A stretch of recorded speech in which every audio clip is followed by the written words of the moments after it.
My parents disowned me due to the way I walk. "You embarrass us in public," my father whispered at my graduation. But my coach said, "Kid, run with it." 10 years later, they had to buy tickets to watch me on stage. They say shame makes you small. I think shame actually makes you hyper-aware. Aware of the way your shoes land on pavement, the rhythm of your arms as they swing, the turn of your neck when someone calls your name in a crowded hallway. I've lived with that kind of awareness since I was old enough to walk. No, not even walk. Move in a way that unsettled people. A crooked gait, that's what they called it. A lazy stride. My knees knocked inward and my feet splayed out like they were looking for different exits. People stared. Some laughed. But my parents? They stared the hardest. Not in concern. In disgust. At my high school graduation, after 12 years of me limping my way through their expectations, my father leaned in as I stood to walk across the stage and muttered, "You embarrass us in public." That was it. No handshake. No smile. No, we're proud. My mother pretended to be busy with her program. That night, I went home to a locked bedroom door and an eviction in everything but paperwork. But then Coach Ray came along. And what he saw, what he said, changed everything. "Kid, run with it." It didn't make sense at the time. But years later, under the bright lights of a sold-out venue, I saw their faces in the back row. My parents, who once refused to stand beside me, now had to buy tickets just to see me move. I was born in Toledo, Ohio, on a freezing Tuesday in November. The story goes that I came out screaming and wriggling, legs already doing their own dance. They say it like it's funny. But growing up, nobody found it funny. Not my teachers. Not my classmates. Definitely not my parents. My mother, Diana, was the kind of woman who ironed even her gym clothes. She ran the PDA like it was the Senate. My father, Roland, worked in logistics at the Chrysler plant. A quiet man, but stern in a way that filled a room before he did. There were expectations in our house, and I didn't fit a single one of them. Especially not physically. By the time I was 6, I had been in and out of physical therapy sessions. I wore thick orthopedic shoes with heavy Velcro straps. The doctors said it was rotational deformity, something about the way my legs had formed in the womb. It wasn't degenerative. I could walk, even run, but it wasn't pretty. Not clean. Not straight. And to my parents, nothing mattered more than appearances. At school, I tried to fade into the background. That's hard to do when your walk is a performance no one asked to see. Some kids made fun of me. Others were just confused. "Why do you walk like that?" They'd ask, not even maliciously, just with the kind of brutal honesty kids have. I learned to laugh it off, to walk faster, to avoid. At home, things were worse. Diana didn't want me at church if I wasn't wearing pants that covered my braces. She refused to take family photos unless I stood in the back or sat. One time, at a family wedding, I was walking across the reception hall when she hissed from her seat, "Sit down, Miles. You're drawing attention." I remember staring at her, thinking, "I am your son. Why do you look at me like I'm a stain?" Roland never said much. But silence has a weight when it's used to punish.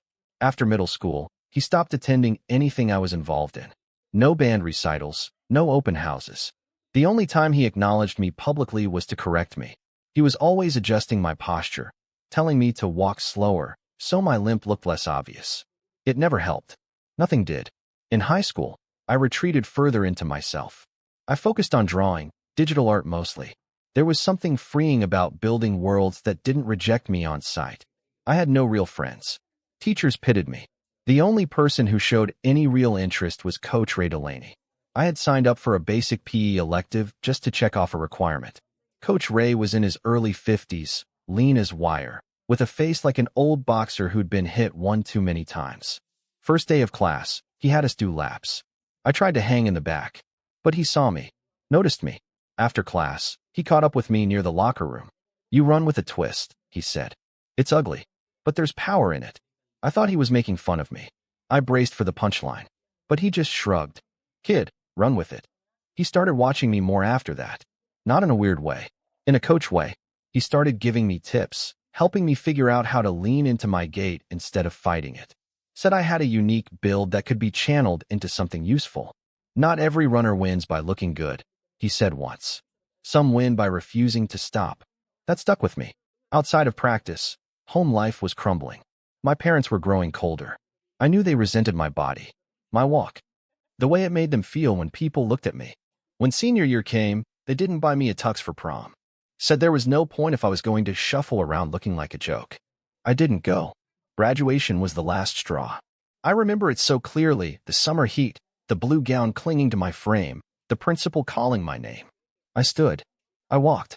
I heard gasps and murmurs. And just before I reached the stage, Roland leaned over and whispered, "You embarrass us in public." That was the last sentence my father said to me for nearly 5 years. I didn't go home with them. I had already packed a duffel and stored it at a friend's house. I moved out that night. Cut all contact. It wasn't hard. They didn't call. Coach Ray, on the other hand, offered me a lifeline.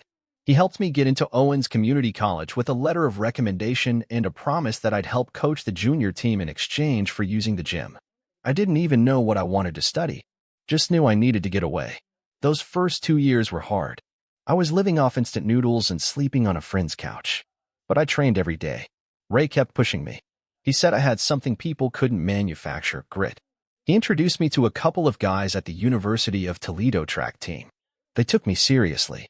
Before I knew it, I was transferred there on a partial athletic scholarship. Not a big one, but enough. My running improved. People started noticing. Not because I was the fastest, but because I was the strangest. I moved like no one else. A scout from a small athletic brand reached out after seeing a local news segment. They wanted me to try out their adaptive footwear. Said my mechanics were biomechanically fascinating. It was the first time my difference was a plus. I started documenting my training. Uploaded videos. Talked about how I used to hate my legs, my walk, myself, and how running gave me something new. A few hundred views turned into thousands. Sponsors started knocking. I turned my awkward walk into a signature move. A flair. All the while, silence from home. Until something happened. I organized an event at the Valentine Theater in downtown Toledo, a fusion show called Unwalked Paths. We mixed dance, running, spoken word, and digital visuals, all centered on movement that didn't fit the mold. I funded it myself. Sold it out. 2 days before the show, my phone rang. Miles. It was Diana. There was a long pause. I could hear her breathing, shallow and unsure, like she hadn't rehearsed what to say and now regretted calling. I didn't respond. I just held the phone, waiting. Eventually, she cleared her throat and said, "We saw the article in the paper. About your show." I stayed quiet. "It looks like a big thing," she said, her voice almost apologetic. "Your father and I were wondering if there's still room for us to attend." The air in my apartment was suddenly heavy. I looked around at the rented lighting rigs stacked near the front door, the folded posters with my face on them, the high-top shoes resting under my desk, scuffed and bent with use. All of it paid for with time and pain they had no part in. "It's sold out," I said simply. Another pause. Then she whispered, "We're your parents." I could feel something inside me shift, like a sore muscle stretching in the wrong direction. "No," I said, voice calm. "You were." I hung up before I could think twice. The night of the show, I stood in the wings, heart pounding harder than it ever had at the starting blocks. The Valentine Theater was full. Packed rows. Camera crews. Local press. My face on a banner that draped from the balcony. The lineup was powerful. Dancers who had lost limbs, a kid with a spinal condition who did parkour in his wheelchair, a woman who'd turned her stutter into a percussive spoken word piece. Each performance moved the crowd. And in the end, it was my turn.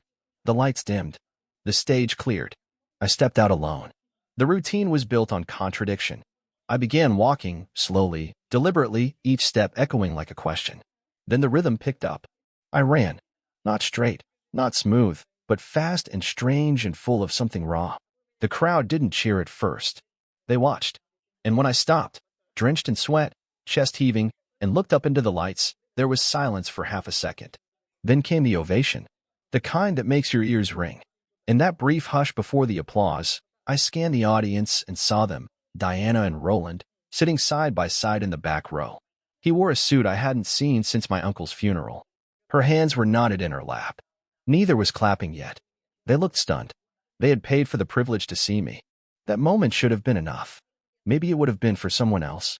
But I needed more. The following week, they came to my apartment. I hadn't given them the address. They must have found it online. I live in a 2-story walk-up in the warehouse district, all exposed brick and drafty windows. The buzzer rang while I was editing footage from the event. I debated ignoring it, but I knew they'd wait. I opened the door and saw them on the steps. Roland looked older than I remembered, or maybe I had just stopped noticing how rigid he used to stand. Diana was clutching a gift bag. Cheap, glossy, pharmacy bought. It had a gold bow on it that was already peeling. "Hi," she said, voice brittle. I stepped aside. They walked in like they were entering a church, looking at everything but me. "This is very you," she said, glancing at the framed poster from the show on my wall. "Modern. I built it myself," I said. They sat down without being asked. My father cleared his throat. "You did well," he said, the same way someone might compliment a stranger's lawn. "Better than we expected." I stood there, hands in my pockets. "No," I replied. "I did better than you expected. I always knew what I could do." Roland's jaw flexed. Diana set the gift bag on the coffee table like it was some kind of peace offering. "It's just some chocolates," she said, "and a card. We didn't know what to bring." I didn't touch it. "Why now?" I asked. Diana looked at Roland, as if he'd speak. "When he didn't," she said, "we didn't know how to handle it. Your condition, the way people looked at you. We thought, maybe if we made you fix it." "You made me hide," I said, voice even. "You made me feel like a burden." She nodded, tearfully. "We thought we were protecting you." "No," I said, looking directly at her. "You were protecting yourselves." Roland stood abruptly. "We're trying, son." I held his gaze. "I'm not your son in the ways that mattered," I said. "You made that choice a long time ago. You don't just show up when there's applause." He nodded once. "Sit back down." There was no shouting, no tears, just air filled with things that should have been said decades ago. They didn't apologize. Not properly. But Diana looked around again and said, "You've done something beautiful." We saw it. We felt it. I stayed quiet. There was power in silence now. They left not long after. The gift bag remained on the table. I never opened it. That week, I was invited to speak at a local high school. They were starting a new program for students with mobility differences. I walked into the same kind of gym I used to hide in and stood tall. A kid in the front row had braces on both legs. He didn't look at me with pity. He looked at me like I had just given him permission to exist. As I walked off stage, someone tapped my shoulder. "You're Miles, right?" A man, balding, glasses, wearing a faculty badge. "I saw you on Valentine's Day," he said. "My daughter's a dancer. She's never seen anyone move like that. You changed the way she sees her own body." I nodded. Said thank you. On the way home, I thought about how many years I'd wasted trying to move like everyone else, when all I had to do was move as myself. A month passed. Then two. They didn't call again. I didn't expect them to. In their minds, showing up once had to count for something. For me, it was just a flicker in the long hallway of everything they hadn't done. But I wasn't holding my breath. I didn't need them to apologize. I had built something they could neither take credit for nor take away. The Valentine's Day event had opened doors I didn't even know existed. An independent production company reached out after a clip from my routine went viral. They wanted to fund a docuseries about non-traditional athletes. They liked my story. They loved my perspective. Most of all, they liked that I wasn't interested in being a victim, but I wasn't interested in forgiveness, either. They said that made me compelling. By summer, I was in negotiations for my own branded series. I launched a line of performance apparel designed for bodies that don't move correctly. The tagline? Move like you mean it. Orders flooded in from around the country. I hired a small team, mostly people like me. A woman with a fused spine. A man who lost his foot in a car accident but had the cleanest code I'd ever seen. A neurodivergent designer who understood movement not as a pattern but as an expression. The first thing I did with the real money? I bought the house I grew up in. From them. It wasn't an impulsive move. I'd been thinking about it for years, ever since they put it on the market and downsized to a condo by the river. I had watched the listing sit, unsold, as the price dropped every month.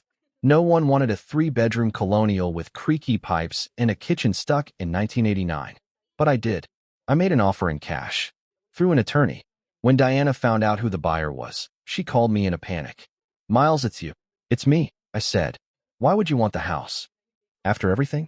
I let the silence drag before replying, because it was mine before you made me feel like I didn't belong in it. They had already signed. The closing was quick. I didn't move in. I didn't remodel. I gutted the inside and turned it into something else entirely, a studio, a rehearsal space, a movement lab, a place for people who had been told, you walk funny, or you don't look right, to come and see what their bodies could do, not just what they lacked. We called it the Step Off, a play on step off the stage, and also a nod to the way most of us had stepped off the beaten path. 6 months later, I hosted a free community showcase there. We sent out flyers. The media showed up.